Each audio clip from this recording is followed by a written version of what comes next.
چنانچہ ہم اگر اللہ رب العزت کا ذکر کریں گے تو اس کے جواب میں اللہ رب العزت ہمیں یاد کریں گے. اب ذرا اس کی حقیقت سمجھ لیں.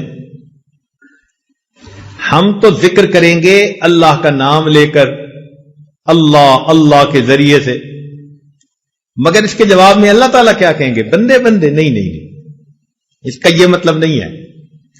دیکھیں، اگر آپ کو کسی افسر سے کوئی کام ہو، اس نے انٹرویو لینے، بچے کی اپوائنٹمنٹ کرنی ہے، تو آپ اس سے بات کرتے ہیں اور کہتے ہیں کہ جی اس دن ذرا میرے بچے کو یاد رکھیے گا.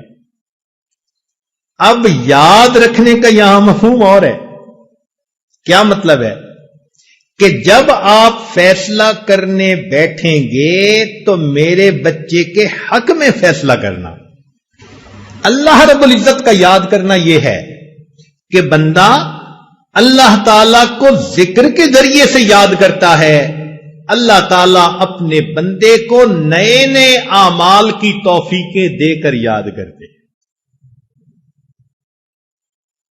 اللہ اس بندے کے راستے کھولتے ہیں، فیصلے اس کے حق میں کر دیتے ہیں. اس کے لیے خیر کے فیصلے کر دینا یہ اللہ کا یاد کر رہا ہے.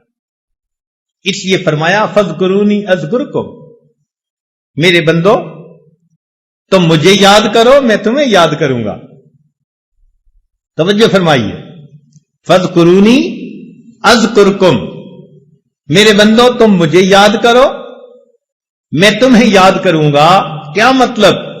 میرے بندو تم مجھے فرش پہ یاد کرو گے، میں پروردگار تمہیں عرش پہ یاد کروں گا. اے میرے بندو تم مجھے معذرت کے ساتھ یاد کرو گے، تم مجھے معذرت کے ساتھ یاد کرو گے، میں پروردگار تمہیں مغفرت کے ساتھ یاد کروں گا. تم معافی مانگنا میں معاف کر دوں گا. تم معذرت کے ساتھ مجھے یاد کرو گے، میں پروردگار تمہیں مغفرت کے ساتھ یاد کروں گا.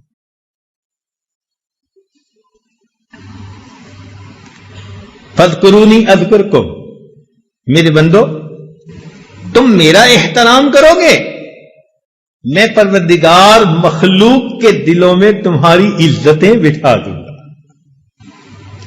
کہتے ہیں بشر حافی رحمت اللہ علیہ شراب پیتے تھے، غفلت کی زندگی تھی. ایک دن جا رہے تھے، انہوں نے ایک کاغذ کے اوپر اللہ رب العزت کا نام لکھا دیکھا کہ کاغذ زمین پہ گرا ہوا تھا. ان کے دل میں خیال آیا یہ اللہ کا نام ہے. انہوں نے وہ کاغذ اٹھا کر اونچی جگہ پر رکھ دیا. اتنا سا عمل کیا. اللہ رب العزت نے وقت کے ایک ولی کے دل میں الہام فرمایا کہ جا کر بشر حافی سے کہہ دو کہ تم نے میرے نام کی عزت کی، اس کے جواب میں تمہارے نام کو پوری دنیا میں عزت عطا فرما دوں. تم نے تو پاؤں سے اٹھا کے سر تک میرے نام کو پہنچایا، میں تمہارے نام کو فرش سے اٹھا کے عرش تک پہنچا دوں. فذکرونی اذکرکم، تم میرا ذکر کرو میں تمہارا ذکر کروں گا. کیا مطلب؟ کہ میرے بندو تم معصیت سے بچ کر مجھے یاد کرو گے، میں مصیبت کے وقت میں بندو مدد کے ذریعے تمہیں یاد کروں.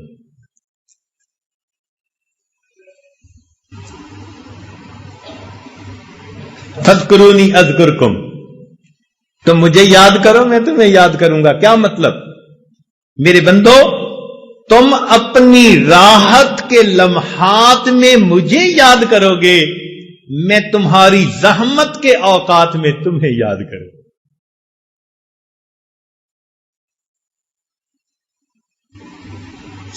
فذکرونی اذکرکم، میرے بندو تم دنیا میں نرم بستروں پر لیٹ کر مجھے یاد کرو گے اور میں پروردگار قبر میں تمہارے لیٹتے وقت تمہیں یاد کروں گا.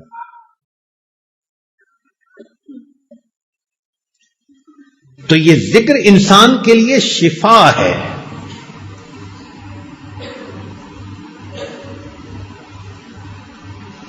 چنانچہ حسن بصری رحمت اللہ علیہ کے پاس ایک آدمی آیا.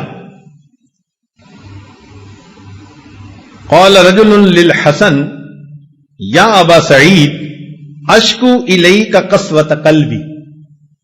اے ابو سعید، میں آپ کے سامنے اپنے دل کی سختی کا شکوہ کرتا ہوں، میرا دل بہت سخت ہے. قال اذبہ بالذکر، فرمایا کہ تم ذکر کے ذریعے سے اپنے دل کو موم بنا لو. تو دل ذکر کے ذریعے سے موم ہوتا ہے، اس کے اندر رقت آ جاتی ہے، اس کے اندر خوف خدا آ جاتا ہے، اس کے اندر اللہ کی محبت آ جاتی ہے. یہ دل ذکر کے بغیر سل ہوتا ہے، اور جب ذکر کثرت سے کرے پھر سینے میں دل ہوتا ہے. اب فیصلہ ہم کریں کہ ہمارے سینے میں دل ہے یا ہمارے سینے میں سل ہے.